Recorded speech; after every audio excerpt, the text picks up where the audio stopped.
For millions of years, the changes in Earth's climate have been driven by forces of nature. But for the last century and a half, Earth's average temperature has been rising faster than any time in the past 10,000 years. The consensus in science is that much of that change has been driven by us. We're on a track to 700 parts per million of carbon dioxide on the planet. We haven't seen that for 50 million years. The signs are everywhere. Droughts in the American Southwest and Africa's Sahel, rising seas in Louisiana and Bangladesh, tropical diseases spreading north, and extremes of weather from Florida to France. The climate is not what it used to be. It's not your grandfather's climate anymore.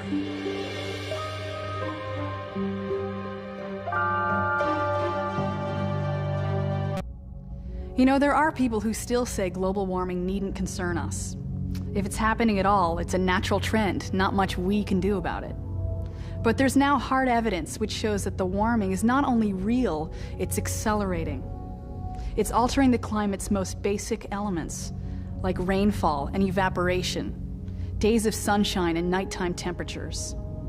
Those changes are damaging the environment and agricultural production, threatening wild species with extinction, and putting at risk our lifestyles, our health, and some of our favorite cities by the sea. In the next hour, we'll follow the signs and see who, if anyone, is responsible. We'll meet scientists who are investigating new climate evidence, and we'll see what we can do to help.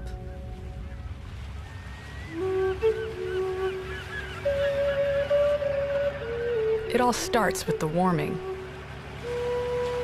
But up here in the eastern Arctic, reports of heat waves and droughts seem far away. Inuit guide Ben Kovic is more concerned with the melting. Fossil Mountains? Yeah, Fossil Mountains up there. The disappearance of sea ice and snowpack on a scale that's hard to grasp. Over the last 100 years, the world has seen a 1 degree Fahrenheit rise in its average temperature. But here and in Alaska, the average has climbed 4 to 7 degrees Fahrenheit in just 50 years. The ice is forming a lot later than usual over the past few years, and it is breaking up a lot earlier. So that means the less ice there is, the less hunting that can be done by our people, and that means less country food. It means there's been a great shift in terms of the seasons and the changing of the environment in the Arctic here. Earth's polar regions are signaling us that something unusual is happening. In the Antarctic, in January 2002, the Larsen B ice shelf broke up into small pieces. An area about the size of Rhode Island melted in less than a month. There is also melting in the world's mid-latitudes. These are NASA time-lapse pictures of Africa's Mount Kilimanjaro. Its snowcap is retreating year by year. And the famous Swiss Alps may one day have no more glaciers. We are now at the actual melting front of the glacier, and this glacier retreats actually at the rate of about 30 to 40 meters a year. This is about twice as much as the average retreating rate of the last 150 years. But global warming isn't just melting the ice. It is triggering large-scale climate changes of every kind. The seasons have become unsettled. Atmospheric highs and lows are migrating to new regions, basically changing the way our daily weather works. But what are the causes, and why is all this happening now? We know that climate is not controlled by just purely one thing, and in the case of the human control, it has resulted in changes to the chemistry of the atmosphere in the form of greenhouse gases and toxic metals, which are unparalleled in rate and also magnitude for the last many millions of years. The instabilities that those could create in the climate system could be very dramatic. Every day, solar radiation streams down on Earth's surface. As the land and the oceans warm, they radiate some of their heat back, out into the atmosphere. Some of that heat is then trapped by naturally occurring gases like water vapor, methane, and carbon dioxide. It's called the greenhouse effect, And for millions of years, it's kept Earth's climate livable. But why is the greenhouse starting to get too warm? The answer is that the sun which warms the greenhouse also fuels a process that cycles carbon from the atmosphere and stores it underground. Author Tom Hartman calls it current and ancient sunlight. Through the majority of human history, we lived on current sunlight. Sunlight falls on the ground, stimulates plant growth. Plants trap that energy, the heat energy from the sunlight, through photosynthesis to form carbohydrates. And we would eat that, or we would eat animals that ate that. They ate current sunlight. And then, more or less largely about 1,000 years ago, in some parts of the world, we started using sunlight that had been trapped in the earth hundreds of thousands to millions of years ago, primarily coal. And that was the beginning of the use of ancient sunlight, sunlight that had been trapped by plants a long time ago and buried in the earth. Now we're liberating that carbon into the air as we burn this ancient sunlight, as we burn these fossils. And we're moving in the direction of returning the atmosphere toward the way it was before the dinosaurs. The sources of carbon vary by region, but most researchers cite transportation for about 33%. Electric power generation in the US produces about another third. While heating our homes, manufacturing, making cement, agriculture, and clearing forests account for the rest. The result is that the concentrations of CO2, which remain in the atmosphere for 100 years, have increased from 280 parts per million during the Industrial Revolution to 370 today, and it may climb to 500 within our lifetimes. Now, carbon dioxide is very important because it's a greenhouse gas. Carbon dioxide is also physiologically important. It drives photosynthesis. It controls your blood chemistry. And you are saying we are going to change this by a factor of 2 and we don't expect any consequences? I don't need to understand the consequences in detail to be very concerned that there will be some. Unfortunately, modern lifestyle demands energy. And without question, the United States is the biggest economy, the biggest energy consumer, and the biggest greenhouse gas emitter in the world. But that's today. By 2050, most economists predict China's economy will be larger than that of the US. More than 1 billion people are likely to want the same size appliances and automobiles you have. In Beijing, the Luos and the Ling family are buying the first cars their families have ever owned. We are looking for cars more like stylish. You know, I seldom drive. Most of the time she drives, so we're looking for... Car ownership here has grown 500% since 1990. Doesn't need to be really big, but it has to be cute. By 2030, China will import as much oil as the US. But oil is only part of the problem. Coal-fired factories and power plants are the world's most often cited polluters. Like the US, China has huge coal reserves. And if their economy grows as projected, at 10% a year, their contribution to global warming could be enormous. But why should the developing world cut back if we won't? And why should we cut back if they won't? I don't think so. Any country have the right to ask others to do something, especially, you know, as you mentioned, the developed country, most of them emit more right now, and still emit more.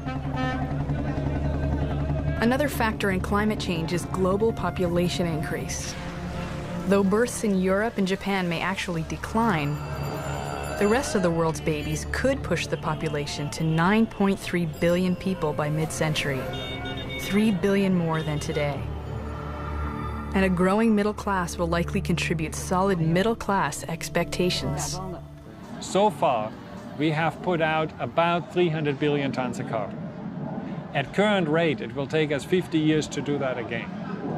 If we keep growing like we did over the last century, by the end of the century, we will talk about 1,000, 2,000, 3,000 billion tons of carbon.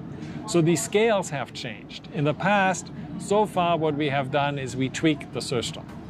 Now we are going to overwhelm the system. Too many people and too much carbon pollution are already threatening human life. And the first symptoms are both widespread and deadly. Hotter summers have started to overwhelm the world's great cities, and prolonged heat waves have triggered tragedy. In France, in the summer of 2003, they ran out of space in the Paris morgues, and bodies had to be stored in refrigerated tents. Think of the way people live in urban areas like Paris. A lot of concrete, very little green space. No one lives in individual homes. Everyone is crammed together. Lawrence Kalkstein is one of the world's leading authorities on urban heat threats. He says it's the sudden spikes in temperature, not the gradual warming, that take the most deadly toll on these close quarters. If the climate variability increases, and if in fact, let's take New York, most of the summer days are still in the 80s, but now you have a larger percentage of days in the 90s and over 100, in my opinion, there is no doubt that heat-related mortality is going to increase. In every way imaginable, a northeastern U.S. type urban setting is probably the worst you can possibly imagine for heat-related mortality, and I might even add even worse than in most third world cities. Even without global warming, big cities run 3 to 5 degrees hotter than their surroundings. I can see it in the air at certain times of the day when I'm riding. This haze of smoke on certain avenues where there's idling cars, traffic jams. But add in global warming, and unhealthy air days could increase by 60%, according to a recent study. I realize this mask doesn't stop everything, but it keeps the soot and the gutter dust out of my face. Bike messenger Paul LaMarca is not the only one fed up with the air that he breathes. In a landmark 2004 case, New York City and 8 states said enough and sued America's 5 largest electric utilities for immediate reductions in carbon dioxide. Opponents hammered the legal merits of the case, but New York State Attorney Peter Lehner says no one, including the defendants, denied that global warming isn't happening. So here we have a situation where it would be terrific if the federal government were acting, and we believe that the science and the economics and the technology all demands a aggressive and strong federal reaction in response to global warming. But we don't control the federal government, so we take action where we can. In Detroit, the fight for healthy air is being waged on a more local scale. People of color and low-income people, usually because the majority of people who are low-income are people of color, are more affected by climate change and environmental impacts than other communities. Nia Robinson is hoping to help these students understand the challenge, because in inner city neighborhoods, bad air and heat waves have killed and will kill again. When you start talking about the health effects of climate change, the toxic emitting facilities are usually located in the neighborhoods where these people live. So the problem is not only that their air quality is bad, it's that they're living right next door to power plants or incinerators or car factories or freeways. And then we're walking through here wondering, oh God, it smells so bad, and these people have to live with this every day. When you grow up there and you live there and every day this is what you see, you start to believe that this belongs here with you. And so when your kids are sick, you don't necessarily equate that with this factory down the street. It's just, oh, my kids are sick, and so are the kids down the street. I feel like, especially when it comes to depending on our generation to come along and really help and support the environmental movement, it's so hard because, you know, we have been kind of the bling bling generation, and all we care about are the Escalades and the clothes and the cars and getting more and more and more. And like you said, it's hard to do the give and the take, and I don't think that as a whole we really want to give and take and say, well, I'll give up that house or that car for the environment. They don't care about that. The reason that most humans aren't environmentalists is because they don't feel like they're part of the environment, and they are. They're an intricate part of the environment. And so I think that what's important is to get people to understand that you're a part of this cycle. You don't control it, you're a part of it. And what you do to harm it harms you. While inner city dwellers are more at risk than most, climate change is affecting people's health all over the world. In the last 2.5 decades, we have seen the emergence of 30 diseases new to medicine. Rising temperatures are expanding the range for infectious diseases like Ebola and Vibrio cholera. Alongside those diseases, excess CO2 is fertilizing the microorganisms which trigger allergies like hay fever and, more deadly, asthma. One of the unexpected impacts of just carbon dioxide fertilization of plants. With experiments of ragweed, which we see growing right here, with doubling of ambient CO2, we found that the growth went up 9 or 10%, while the pollen production went up 61%. The impact of CO2 on plants and us is startling. But it's the climate's changes in precipitation patterns and the droughts which laid the groundwork for recent outbreaks of hantavirus and West Nile virus. In the summer of 2003, a human health disaster began to unfold in Greeley, Colorado. The first clues were dead birds, discovered in increasing numbers. Then horses started to die. Then people. It was on TV every night, and to protect yourself and wear bug spray. But I hadn't even seen mosquitoes or been aware of them, so I didn't take any precautions. We had a very moist spring, and then right after that, we had a very hot beginning of the summer. Set up perfect conditions for the mosquito breeding cycle to be shortened, set up the perfect storm for us. With fully half the total American cases of West Nile virus, Greeley became a national story. We certainly weren't expecting the number of cases, and the spectrum of disease has been quite broad, from individuals who have a little muscle ache, some joint pains, and a low-grade fever, to individuals who've had life-threatening encephalitis. For me, it turned into meningitis. So, you know, I had a brain infection, and I was disabled. It was difficult for me to walk. It's been very difficult for me to think, even now, which has been 2 months later. Sharon's infection was high profile and deadly, but how many cases were not even reported? For every one patient that we see who comes to our attention, there are at least 150 people who do not come to our attention. So we would extrapolate from that and say that here in the state of Colorado, we've had probably on the order of 200,000 individuals who have been infected with the West Nile virus. While medical science is working on vaccines to cure West Nile, climate science is trying to forecast where the next outbreaks may occur. But understanding where our climate is heading is very difficult because it's such a complex system. 20 years ago, scientists didn't have sophisticated satellites or probes, nor the supercomputers to analyze mountains of data to make accurate projections. But now we're starting to decode some of the great mysteries of our climate. Its circulation patterns and pressure zones, the interplay between the atmosphere and the oceans. We're discovering how these systems work and why they're changing.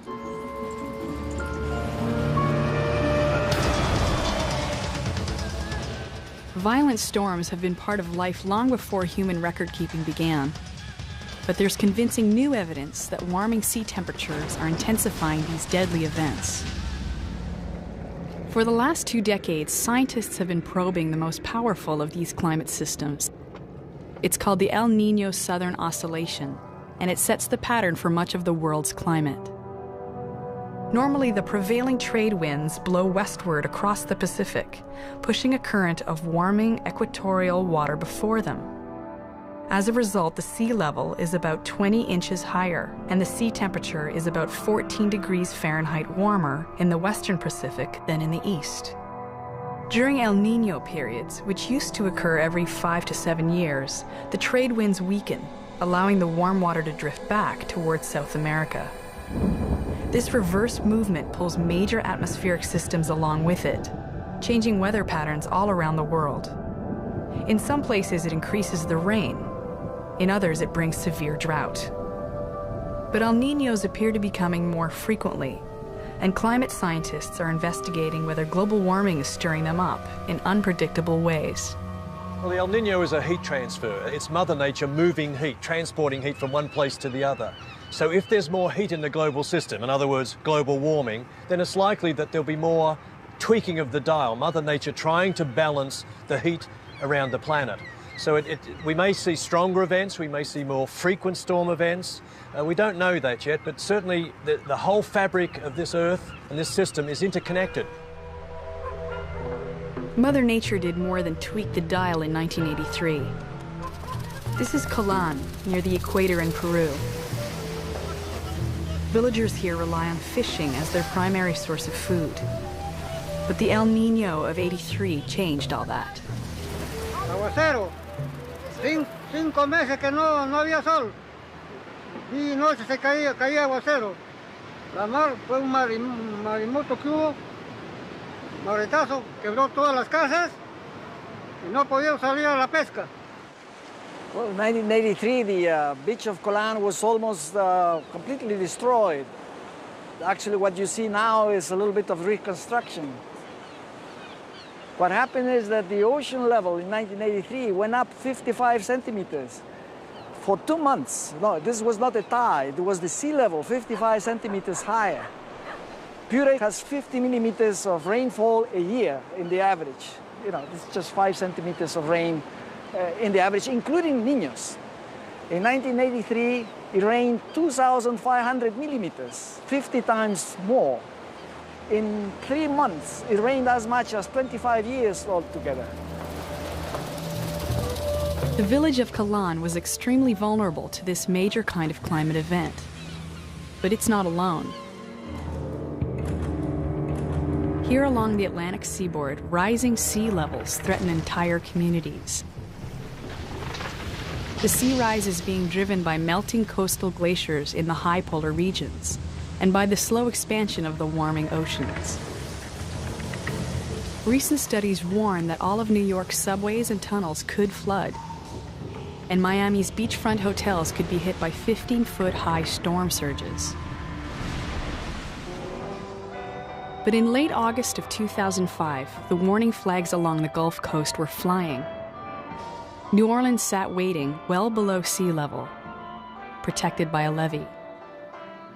Right now it's about 17 feet above lake level, and in Hurricane George, it got within about, I think, 2 to 3 feet of the top of the levee. So of course now we're all thinking about building the levees a little bit higher. It didn't work. The aftermath of Hurricanes Katrina and Rita has become America's most documented disaster. But the devastation of the Gulf Coast has been underway for decades. Before Katrina destroyed his lab, Shay Penland spoke with us from a Louisiana barrier island. Just this last fall, we had 2 storms. Right where we're sitting right here now, the shoreline eroded 290 feet in a week. Since 1932, we've lost over 1,000 square miles of land. In fact, the Mississippi Delta was losing the equivalent of 1 whole football field of dry land every 15 minutes. But just as frightening, southern Louisiana has the nation's only deep-water offshore oil port. This was Port Fourchon before Katrina, and this is now. This one little place on Earth plays a strategic role in somewhere between 16 to 18% of this entire nation's hydrocarbon supply. And with coastal land loss on both sides impacting the highway, the vulnerability of our energy supply is increasing daily. We also have about 20,000 miles of pipelines in coastal Louisiana that were designed for being under the marsh and not for being in the Gulf of Mexico. So as the sea level rises and land subsides and the sea takes the land, those pipelines become exposed to a much harsher environment than they were designed for. And you just can't replace 20,000 miles of pipelines overnight. So it's a tremendous environmental situation that we're going to have to deal with in this next 20 to 50 years, starting now. Folgett's fears were justified. Soon after Katrina and Rita, the infrastructure struggled at far below capacity, and U.S. gasoline prices soared to unprecedented heights. The climate patterns that may have contributed to recent Gulf Coast disasters have left far too little moisture in the American Southwest. The drought that started here in 1996 had, by 2004, killed off most of the piñon trees across 3 million acres. Old-growth forests and woodlands here in the Southwest take at least 200 years to grow and develop. Yet a severe drought like this can cause those forests to die back in just a couple years. The bark beetle outbreaks can kill the trees in just a few weeks, and the severe fire events can consume a forest in just a few hours. Scientists suspect the current drought may be part of a natural cycle, triggered by those fluctuating sea temperatures in the Pacific. Or could the changing climate be warning us that these trees may disappear from here forever? Well, the key thing about climate change, and it relates especially to warming, diminishing the amount of snowpack that occurs in the mountains and on the plains. And so there's no soil moisture when you go into the summer months, it has a vicious feedback and tends to create conditions that are much more favorable for drought, and drought that is long-lasting and quite devastating. And those are the sorts of things we're likely to see as we move into the future with global warming. In Delta, Colorado, that long-lasting drought has already arrived, and it's changing an entire way of life. Last year, it was horrible. We had no rain. All of our ponds, springs, most of them dried up. We were selling double the amount of cattle last year that we normally would in the summertime. This year it's affected us the same way because these guys are trying to hold off. They don't want to buy feed and all the other. Mark and Robbie LaValle run 400 head of cattle on a ranch that's been in Mark's family for over 100 years. She's an agricultural extension agent and attributes the region's troubles more to changing climate patterns than to the heat. This is the 4th year of non-typical moisture. The total precip for the year still looks okay, but it's that timing of when the moisture came that is really altered what we see. And last year was severe, low snowpack, no rain whatsoever as far as spring rain, no monsoon rain in July or August. And so we saw a lot of things happen from the plant standpoint and just no water for irrigation. The other thing we've seen is there's been this whole infestation of other things. We've had cutworms and grasshoppers and all these other factors that have come into play. So it's been kind of this triple whammy. The biggest thing that got us last year was water. We had feed. We had to sell cows because we didn't have enough stock water to get us through, and we couldn't afford to haul. And we knew hay was going to be high, and we didn't raise a pound of hay on this outfit. We kept thinking it's going to rain and do something, but it never did.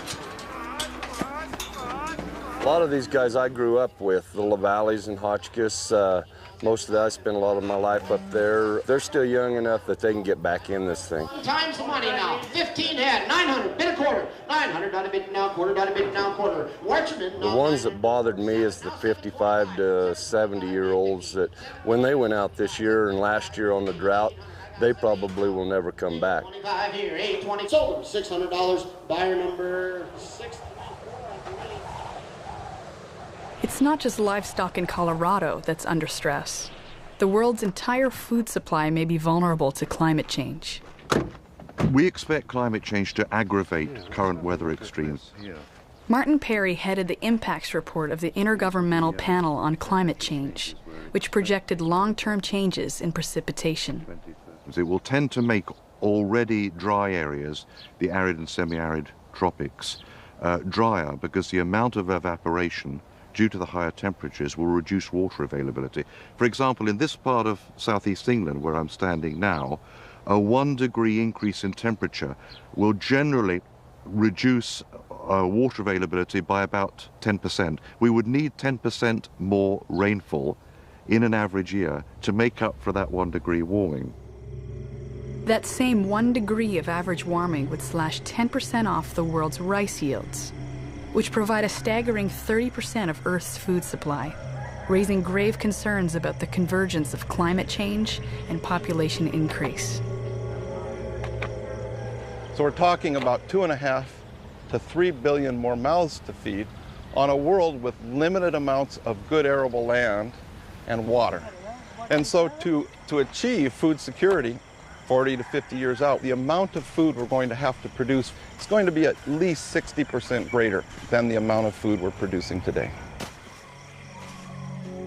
So we're dealing with serious questions. The world's foremost food crop is at risk. Coastlines are eroding. Our western heartland is drying up. And human health is under threat. The more science we do, the more we understand how future climates might work. But some of those findings may bring unpleasant surprises. Could we be nearing some invisible tipping point where sudden changes in the climate stop civilization in its tracks? Or could Mother Nature turn on us? A case in point. It's widely assumed that forests store away much of our excess CO2 emissions, which help us breathe better. But investigators in the Rocky Mountains have unsettling evidence that an excess of fixed nitrogen coming in from the atmosphere may be upsetting all that. We're studying nitrogen because it is part of the carbon dioxide story. You, me, plants, every other living thing on Earth is made up of carbon plus other elements, other nutrients. And nitrogen is one of those, and in fact, it's an essential nutrient. Now, it's an interesting... Basically, like you or I, anybody else, the soil and everything that lives underneath there, plants and microbes, breathes. So as they breathe, just like us again, they're releasing carbon dioxide. What the team is investigating is whether elevated levels of nitrogen in this soil are stimulating microbes into a feeding frenzy down in the old stored carbon. About 8. So by adding nitrogen, the hypothesis is that we've given them more access to that food, more respiration, more carbon dioxide coming out of the soils. If nitrogen is triggering the release of more stored carbon, where's that nitrogen coming from? Well, apparently it's coming from us.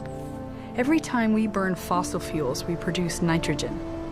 Every time we fertilize fields or manure piles up, we're spreading nitrogen around. In Colorado, we have this very nice situation where we can actually pinpoint where our pollutants come from because there isn't very much out of here. Every night when cold air drains down from the bottom of the mountains, because you know cold air sinks, it sinks down to an area in the middle of the South Platte River Basin, about the town of Greeley, and it pools there. So all the air pollution that comes with it from Denver and from the agricultural fields pool down there, and every morning when the air rises, as it warms up, it comes back up the mountains. So it's coming from Greeley, from the lower part of the mountains, against the prevailing winds because it's moving with hot air rising, moves up here to the tops of the mountains where you get summertime clouds. These summertime clouds condense, take all those pollutants, dump them down on the ground. And that's where we're getting the nitrogen. If this nitrogen cycle is repeated elsewhere, many of the world's forests won't be absorbing much CO2. They may even start releasing it. Out at the far end of the climate spectrum is a worst-case scenario in which an increasingly warm atmosphere would trigger abrupt climate changes. Unpredictable and stunning shifts in both temperature and precipitation that can bring on almost instant drought or deep freeze, devastating perhaps just one region or the entire planet, and lasting for decades, even centuries. It has happened before.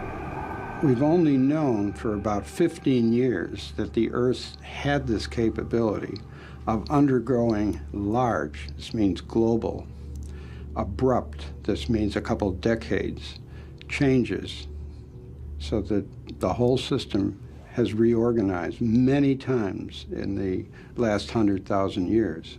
Brooker believes the trigger lies in the North Atlantic. Much of northern Europe enjoys ice-free conditions all year, thanks to an ocean conveyor belt that transports warm water from the tropical Pacific and up the Atlantic. When the warm water contacts cold Arctic air, it cools, becomes saltier and more dense, and sinks to the ocean floor, returning south on the same path. But if fresh water from melting glaciers and icebergs is added, the current's density is gradually reduced and it can't sink to the bottom. The whole system stops operating, and rapid climate shifts may quickly follow, some lasting up to 1,500 years. these events start and stop in less than 10 years.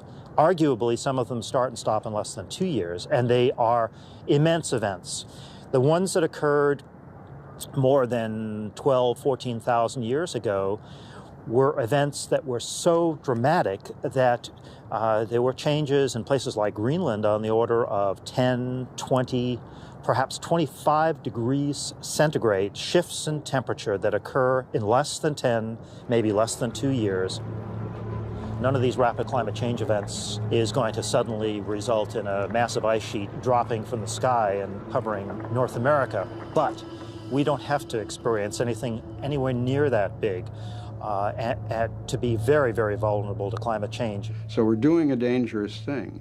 We could luck out, or we could have the worst case scenario. So prudence would say, for God's sake, stop putting CO2 in the air as rapidly as possible. It was hoped that the Kyoto Climate Protocol in 1997 would start doing just that, by establishing targets for developed nations that would reduce their carbon emissions to 1990 levels. After that, developing nations like China and India would adopt similar limits. But with a U.S. refusal to sign, the effect of the Kyoto Agreement will be limited. What's of more concern to many of the world's scientists and environmentalists is that Kyoto was only a first and very modest step. The likelihood is we would need probably 10 or even 20 times Kyoto level reductions to reduce CO2 forcing in the atmosphere to a point where climate change is no longer a problem. I don't think the planning is adequate. There are some very long time constants built into this thing. When you put emissions of carbon dioxide into the atmosphere, it takes a long time for that to have its full effect, because the oceans heat up very slowly. Sea level rises very slowly. And so these things have ramifications for decades, centuries into the future. And so we need to start planning for it as soon as possible, and I don't think we're doing that. And remember, it took 100 million years of the coevolution of climate and life to give us the distribution and the kinds of species we have. And to have one generation or two generations of one species, us, so clawing over each other to get richer faster that we didn't stop to think about what kind of damage we could be doing to tens of % of the rest of the creatures, I think people in the future might look back at our generation and say, what was wrong with their value system? This is not primarily an economic issue in my mind. This is primarily a moral issue. And to ignore it means putting billions of people at risk around the world who are much more vulnerable to the immediate impacts of climate change. It means dishonoring the work of all these generations of men and women who've worked so hard to bring us the civilization that we enjoy today. And it really means consigning our children to a future of disintegration. So what can we do? If we agree global climate change is taking place, there are two approaches that will work just as well for us as they do for companies and governments. First, on an individual level, we can start adapting to the new realities of a new climate. Prepare ourselves. Second, and just as important, we can slow down the rate of global warming by reducing our impact on the atmosphere. Basically, cleaning up the way we live. That's where a lot of Americans are putting their efforts.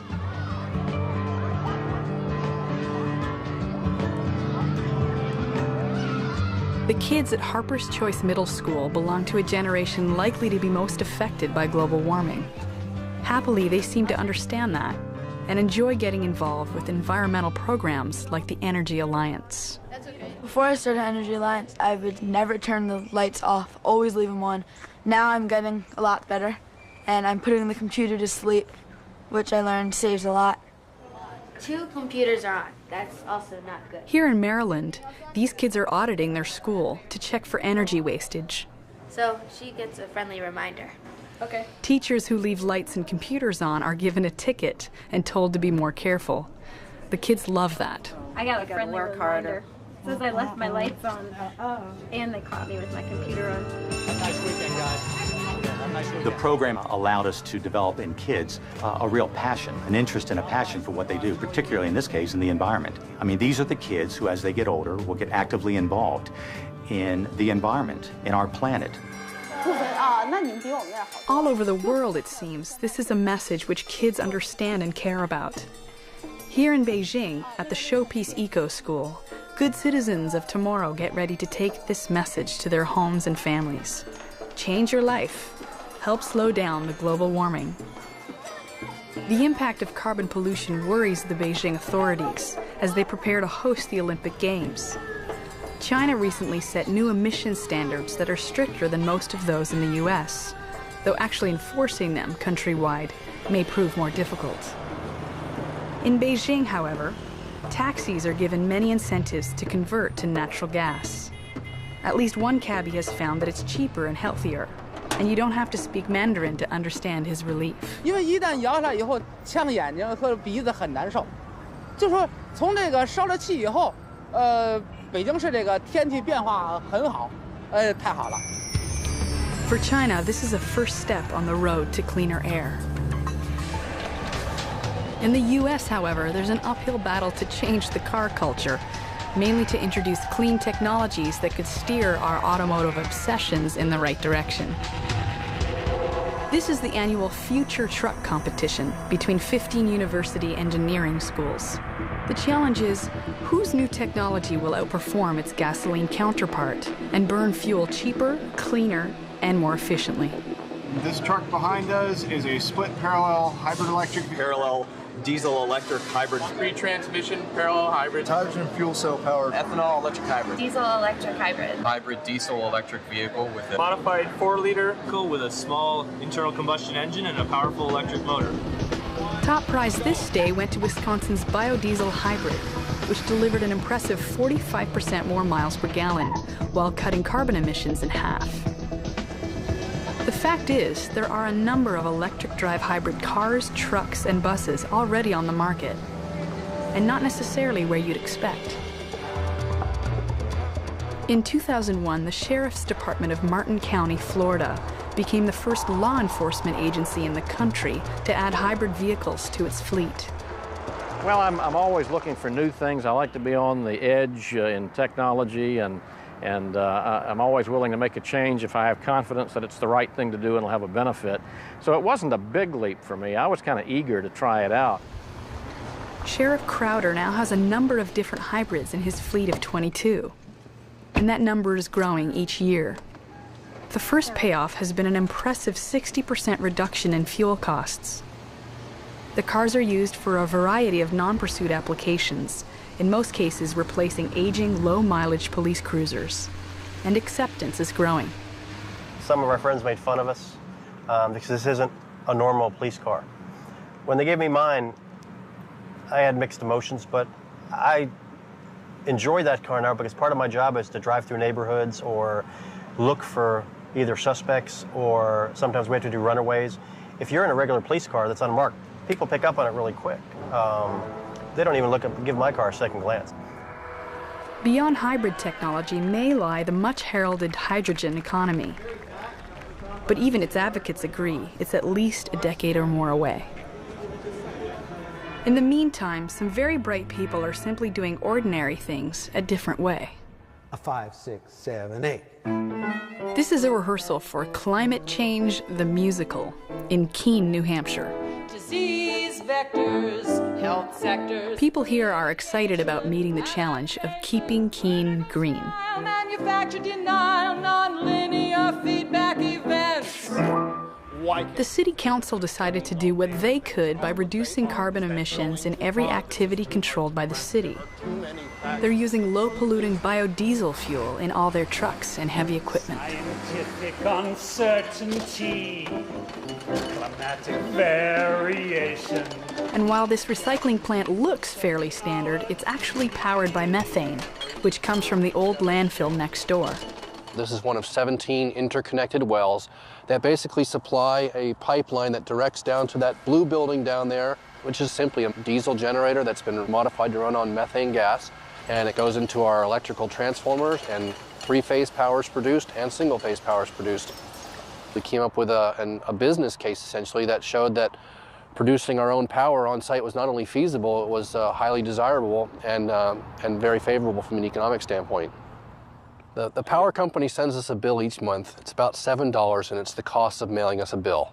So then, how about you? How about what you do? You drive that big car just to go to the store that's just 1 mile away. And don't get us started about how hard-hearted you are when it comes Small wonder the people of Keene are embracing their new green identity.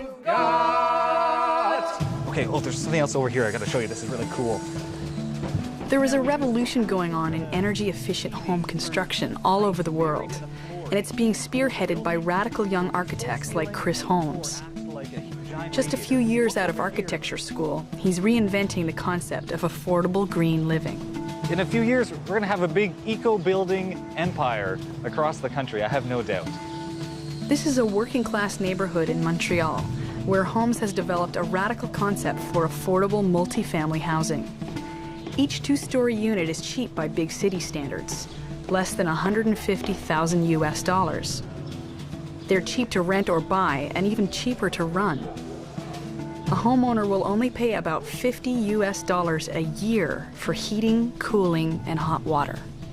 Okay, so what we did here is we brought the windows out of the building in order to maximize the amount of sun coming into the building from the sun as it travels across the sky. And that light energy is coming in and stored in the concrete floors, and that helps to provide over 60% of the heat for this building. Up on the ceiling, this whole ceiling acts like a giant radiator, either circulating heat or cool, depending on the season. That's provided by our geothermal heat pump in the basement.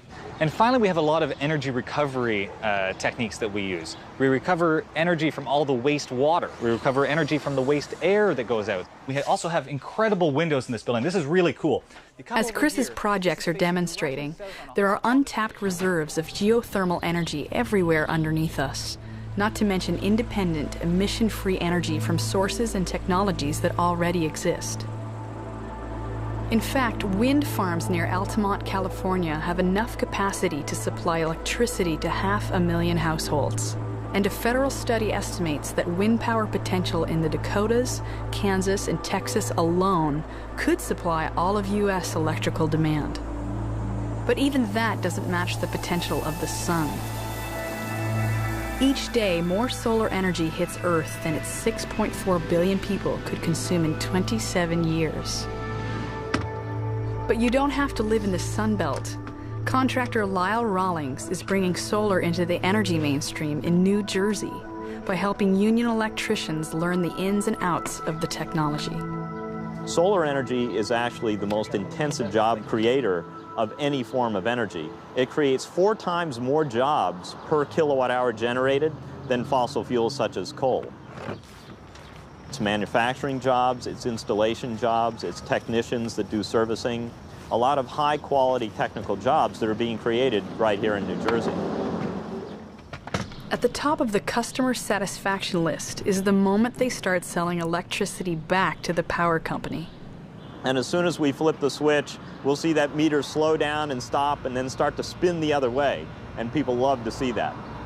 It's too good to be true. The sun comes up and you produce power. Why are we not doing this? There are no emissions, and there's no cost of the power. Why are we not doing more? Tom Layden's company produces large-scale photovoltaic arrays. His Fortune 500 customers see solar as a long-term investment, and Layden hopes more politicians will start to do the same. It really comes down to policy. All we have to do is grow the industry like it's growing right now, and we could produce 100% of our power in the next 35 years. This system alone will save about 5,000 tons of CO2 production over the next 30 years. In terms of barrels of oil, that's 28,000 barrels of oil, the equivalent energy that this system will produce. For many of those 30 years, over half of U.S. electricity will still come from coal-fired power plants. And the older plants will remain among the country's worst contributors to air pollution and atmospheric warming. There are new technologies that would let countries like the US and China use their huge domestic coal reserves and reduce some of the pollutants. Coal gasification is a partial solution that produces 50% more power and cuts most of the sulfur and nitrogen, which reduces both smog and acid rain. But its CO2 emissions are still a problem. On the horizon is a truly zero-emission coal technology. But in the meantime, our atmosphere keeps on warming. Research to reduce CO2 emissions is happening in some surprising areas. Agriculture and land clearance have been part of the problem, contributing up to 20% of all the world's greenhouse gases. Now, they may become part of the solution, if scientists have their way. In this experimental field, they've reduced the fertilization, computers control the irrigation, and there's minimum tilling of the soil. What they're looking for is an answer to a fairly simple question. To what extent can some of our major cropping systems here in the central USA Corn Belt contribute to alleviating some of the greenhouse gas emissions that are occurring? So here at the University of Nebraska, we have a production scale field experiment. These are not small plots. And we're using progressive management practices that we think are going to be those practices that farmers will be using in 10 to 20 years. We're asking the question, under those conditions, how much carbon can they store from the atmosphere? Because plants fix carbon dioxide in their tissues, and if the net balance of that fixation is greater than the emissions of carbon dioxide from the cropping system, then we have a net carbon sequestration. That means that we're storing carbon in the ground, in soil organic matter. And that then would contribute to a reduction in the greenhouse gases in the atmosphere. If these plants can store some of the excess CO2, perhaps artificial plants could do even more. In the New York City suburbs, 16-year-old Claire Lackner and her father Klaus are working on a great experiment. Their goal is nothing less than to undo the damage of global warming. Well, the basic idea was just to use different chemicals to collect carbon dioxide. So like we used a fish pump just to pump the air through the solution. And now I'm looking at this tower that he's designed that is basically the same idea, just a lot bigger. Klaus's plan is a landscape of synthetic trees, inhaling CO2 out of the air just like real ones. The leaves on his trees will be giant veins saturated with chemicals like calcium hydroxide. When the wind blows, that will react with CO2 in the air to form harmless calcium carbonate, the stuff of seashells. The chemistry seems reasonable, but the towers will have to be very large. If you want to put that in perspective, if you look at the skyline, it would be comparable to these buildings you see over there. On the order, you might think of 50 by 60 meters as the area on which we collect, and this whole thing stands on a pedestal, maybe another 50 meters tall, so the wind collecting area is on the order of 160 by 200 feet. Each device would collect the continuous excess CO2 emitted by 4,000 people or 15,000 cars. To deal with all of today's CO2, we'd need 250,000 towers, which could be anywhere, because CO2 is everywhere. Plans like the Lackners may be optimistic, but funding for a prototype is in place. So could these radical solutions and best efforts actually stop climate change? Well, it's pretty clear that with a world growing so quickly, in so many ways, it can only be slowed, not stopped.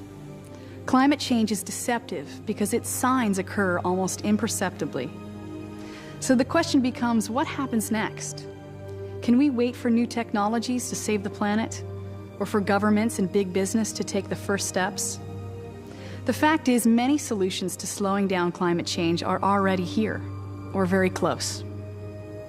We just have to start using them. Because every day our glaciers shrink, the oceans rise, and storms become more deadly. Western ranchlands become a little drier. Insects and disease creep a little further north. And the air we breathe gets a bit more toxic. If just a 1 degree rise in the global average temperature is responsible for what we've seen, consider that scientists have projected an additional warming of up to 2 degrees by 2050. In our lifetimes, we're all likely to feel its effects. Because as you've seen, there's much more to global warming than just the heat.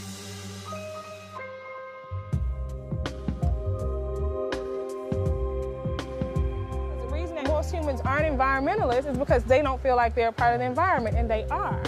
They're an intricate part of the environment. Just this last fall, we had 2 storms. The shoreline eroded 290 feet in a week.